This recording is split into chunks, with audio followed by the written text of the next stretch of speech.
How's everyone doing? Today I have a horror Blu-ray collection update with 4 pickups, and if you've seen any of these, definitely let me know what you think of them, and let me know which one of these is your favorite. Leave me those comments down below.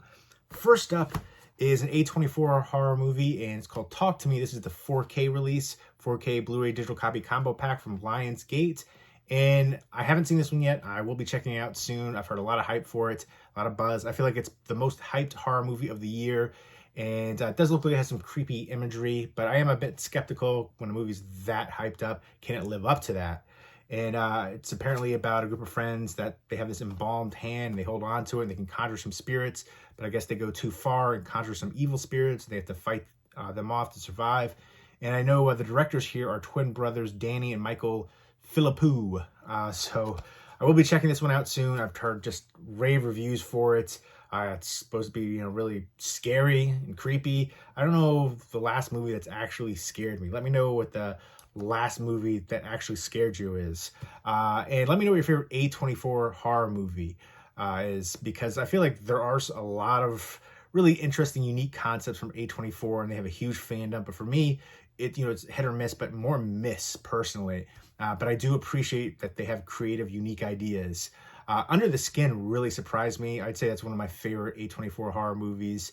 I didn't think I was going to like it because I'm really not big into like art house horror, and that was kind of what it is. It's alien, art house, very surreal feel, atmospheric, but it blew me away, and I know that's a very divisive one, as is Hereditary, which is probably my favorite A24 horror movie, and a movie that I think is not only one of the creepiest movies of recent years, but one of the creepiest movies ever, hands down.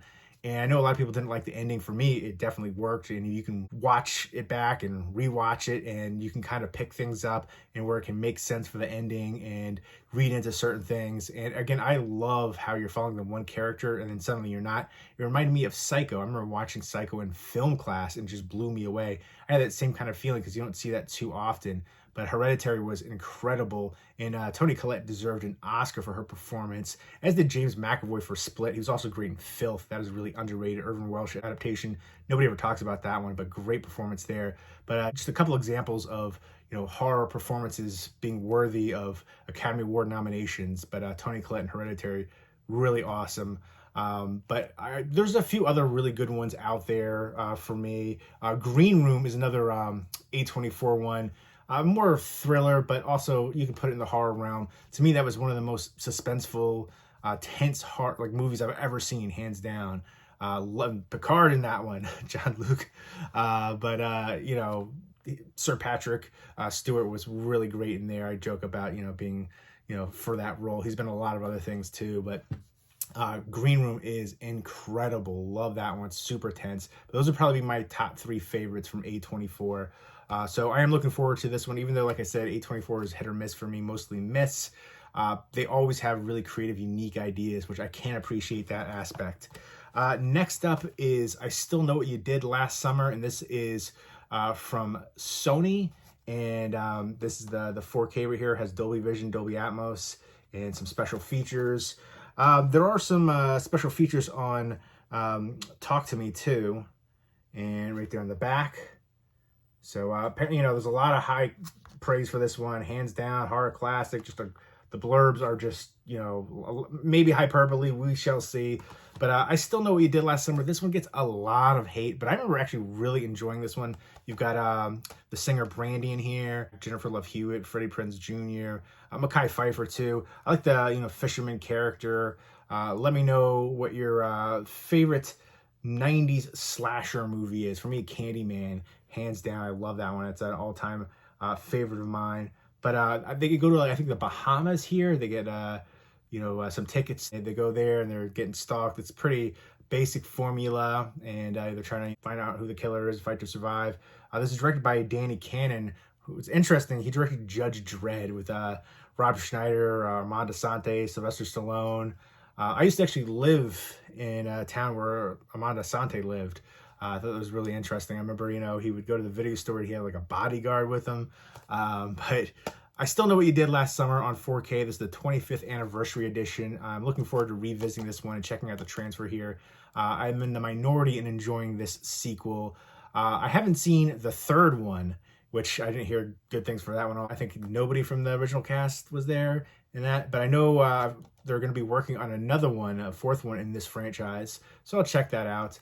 I think the first one was definitely a very popular and iconic 90s slasher movie.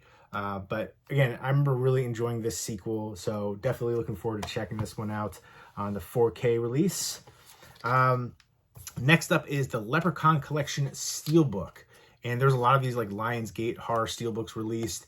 And I like the design for it right there on the spine too. You got like the little horror sticker, reminiscent of the old VHS days. I grew up in the VHS mom and pop video rental store era. That's what really got me into horror movies. I was enthralled by all the VHS artwork. My parents would never let me rent them, but I would sneak downstairs late at night and watch horror movies, get freaked out, but want to see more of them. But the artwork was just so amazing, the VHS tapes, and you'd have the stickers like that on there. And this is Leprechaun Collection 1 through 8. So you have Leprechaun Returns and Leprechaun Origins. I had the previous Blu-ray release, and I don't think that had Origins in it, and I know it didn't have Returns. I wasn't a fan of Returns, but I did like Origins. It was a different look for the Leprechaun character. Kind of, I think they were basing it on like instead of like the Darby Gillis, it was more Mole Man-esque.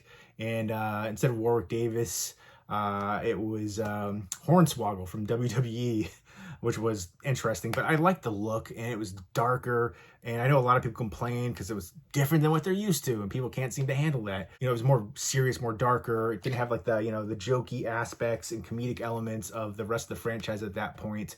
But if you look at it as a kind of a standalone, separate entity, I think maybe you can appreciate a little bit more instead of being in the shadow of the rest of the franchise and that, you know, character that you know.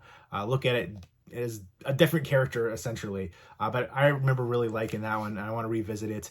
The rest of the ones are a lot of fun. Leprechaun, Leprechaun 2, Leprechaun 3, Leprechaun 4 in Space, Leprechaun in the Hood, Leprechaun Back to the Hood.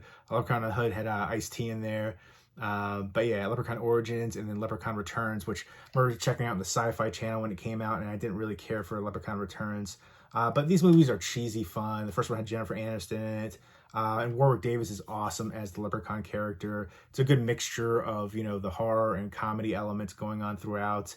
And I always had fun with these movies. So happy to see this get like a cool steelbook release. I had the previous Blu-ray release, which I can get rid of that one now. It has a digital copy in here.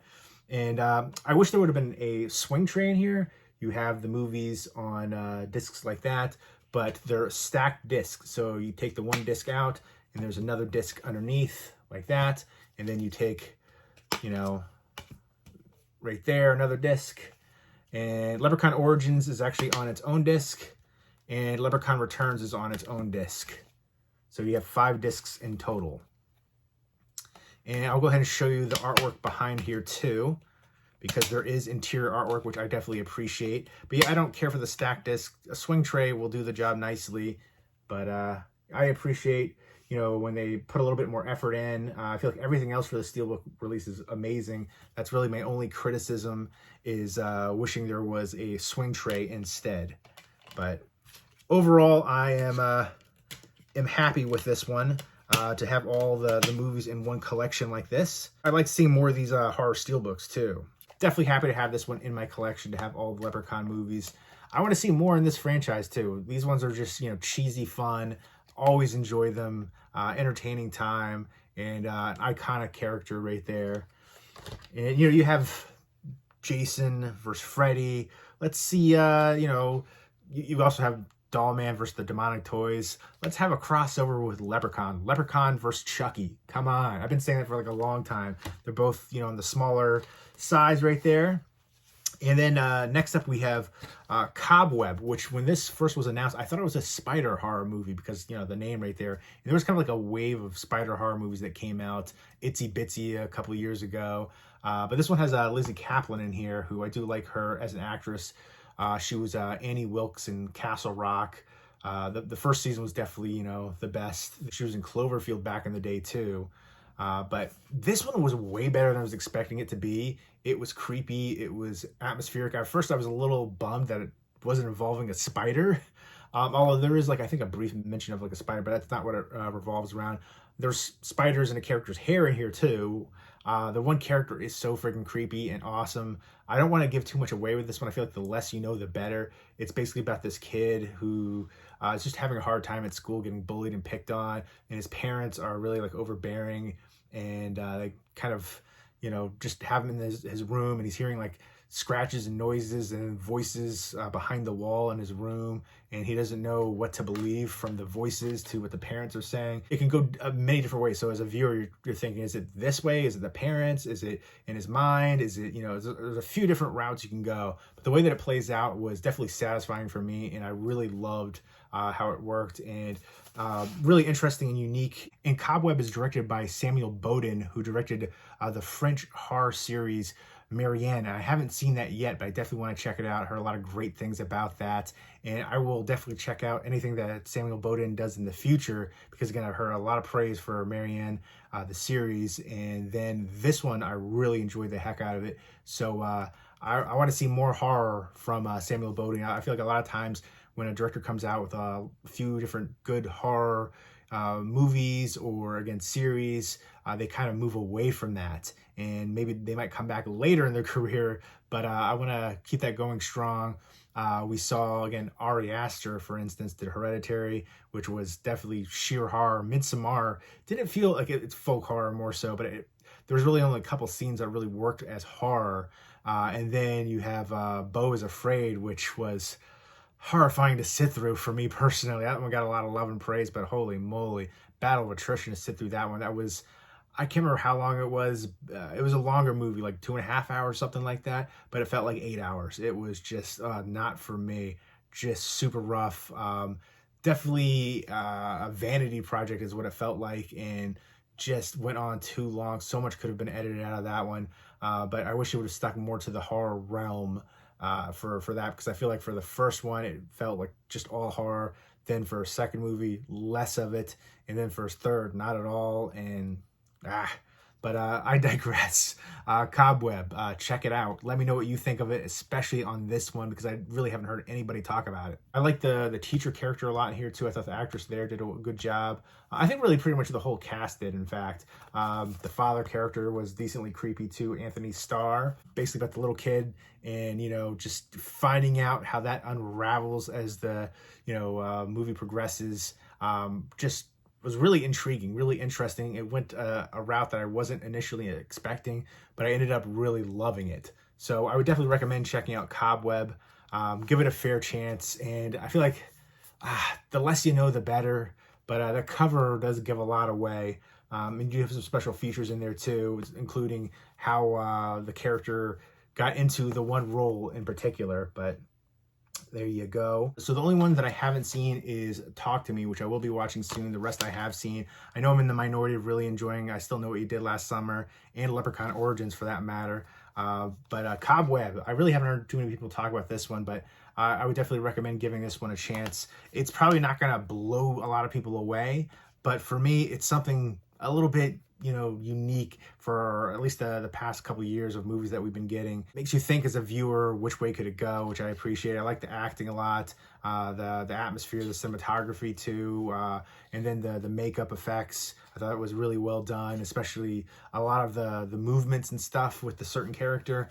So those are the 4 pickups. Let me know if you've seen any of them again and what you think of them, and let me know which one of these is your favorite. Leave me those comments down below, and I hope everybody's doing well. Take care and keep it spooky.